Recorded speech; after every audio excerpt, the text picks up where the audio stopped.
mademoiselles, messieurs, bienvenue à Metro News. Voici les principaux titres qui seront développés aujourd'hui.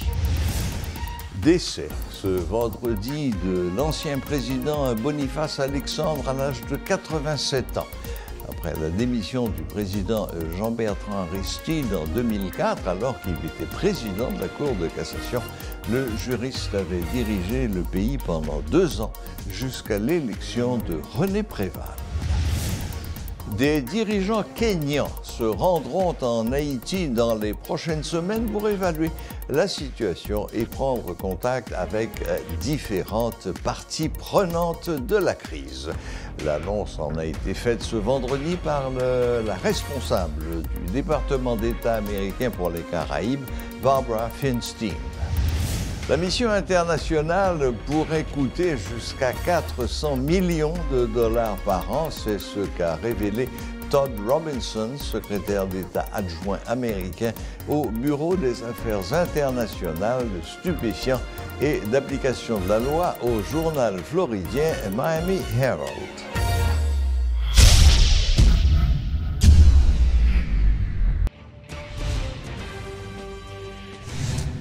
L'ancien président Boniface Alexandre est mort ce vendredi 4 août à l'âge de 87 ans. L'information a été confirmée par Michel Brunache, beau-fils de l'ex-président. Après la démission du président Jean-Bertrand Aristide en 2004, alors qu'il était président de la Cour de cassation, il fut nommé président provisoire lors d'une courte cérémonie à la résidence du Premier ministre d'alors, Yvon Neptune. Durant sa présidence, Gérard Latortue fut son Premier ministre. Il quitte ses fonctions le 14 mai 2006 après l'élection de René Préval à la présidence.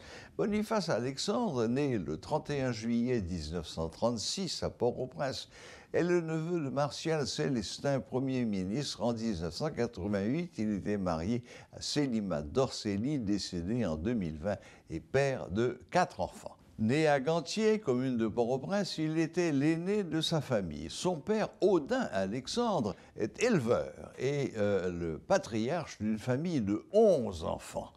Dans les années 1993, Alexandre intègre la Cour de cassation, institution dont il est nommé président en 2002 par le président Jean-Bertrand Aristide. Première réaction, celle du Premier ministre Ariel Henry, je cite, « Le décès de l'ancien président provisoire de la République, maître Boniface Alexandre, m'attriste profondément. La nation perd un grand serviteur de l'État, un brillant avocat et juriste, un éminent professeur de droit civil et de procédure civile », peut-on lire sur son compte Twitter. Une équipe de métropole a visité la maison de l'ancien président provisoire, Boniface Alexandre, décédé ce vendredi matin en sa résidence à Delma 75. L'ex-président était souffrant, avoue sa fille, mais la famille ne s'attendait pas à son départ en ce moment. L'ancien président provisoire a fait un parcours remarquable au sein de l'État haïtien. Rodolphe Pierre-Louis revient là-dessus. L'ancien président provisoire Boniface Alexandre est décédé ce vendredi en sa résidence à Delma 75 vers 7 h du matin à l'âge de 87 ans. La nouvelle a été confirmée par son beau-fils Jean-Michel Brunache. Boniface Alexandre, né le 31 juillet 1936 à Gantier, fut le président de la République d'Haïti de 2004 à 2006. Dans les années 90, Alexandre a fut nommé à la Cour suprême d'Haïti et en 2002, le président Jean-Bertrand Aristide l'a nommé à la tête de la justice. Le 25 avril 2003, Alexandre a été fait citoyen d'honneur de Lafayette en Louisiane et il enseigne également à l'université de Port-au-Prince. L'ancien président Boniface Alexandre vient de célébrer ses 87 ans ce 31 juillet et environ 4 jours plus tard, il est décédé en sa résidence à Delma 75. Une équipe de métropole s'est rendue chez lui et selon sa fille, la famille ne veut pas faire de déclaration pour l'instant. Il est évident que l'ancien président était malade, avoue sa fille sous couvert de l'anonymat, mais elle ne s'attendait pas à son grand voyage aussitôt. Pour l'instant, la famille est sous le choc et selon sa fille, des préparatifs sont en train d'être effectués. La date des funérailles de l'ex-président sera communiquée sous peu.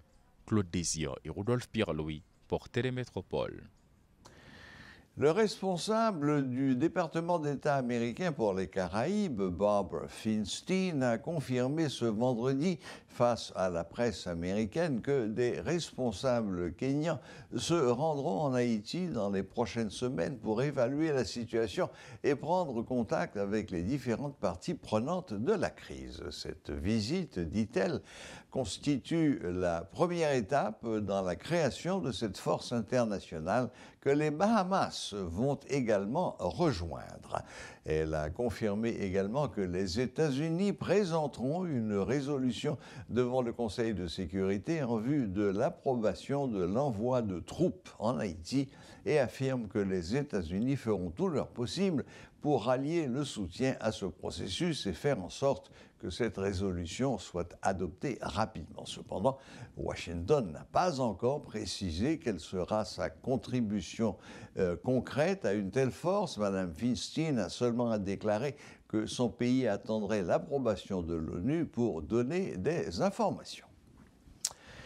Le secrétaire d'État adjoint américain au Bureau des Affaires internationales de stupéfiants et d'application de la loi, Todd Robinson, a déclaré au journal Miami Herald que la mission internationale pourrait coûter jusqu'à 400 millions de dollars par an. Une délégation sera envoyée, dont certains membres se rendront aux États-Unis pour des discussions, tandis qu'un petit contingent se rendra à Port-au-Prince pour rencontrer les autorités haïtiennes et d'autres responsables de la sécurité. Pour financer cette mission, les États-Unis solliciteront la contribution d'autres pays. L'ambassadrice américaine à l'ONU, Linda Thomas-Greenfield, a confirmé que les États-Unis présideront le Conseil de sécurité ce mois-ci et travailleront sur le projet de résolution soutenant l'offre du gouvernement du Kenya d'aider Haïti à combattre les gangs fortement armés.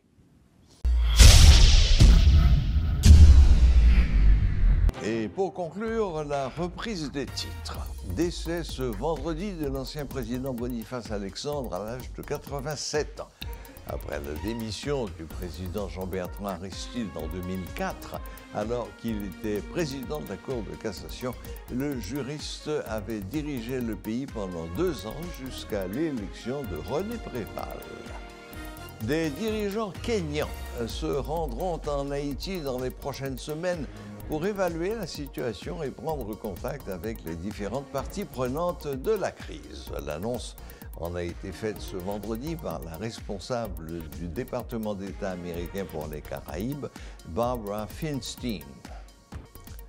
La mission internationale pourrait coûter jusqu'à 400 millions de dollars par an, c'est ce qu'a révélé Todd Robinson, secrétaire d'État adjoint américain au Bureau des Affaires internationales de stupéfiants et d'application de la loi au journal floridien Miami Herald. Voilà, la boucle est bouclée. Merci de nous rester fidèles. Très bon week-end à toutes et à tous et à la prochaine, même heure, même chaîne.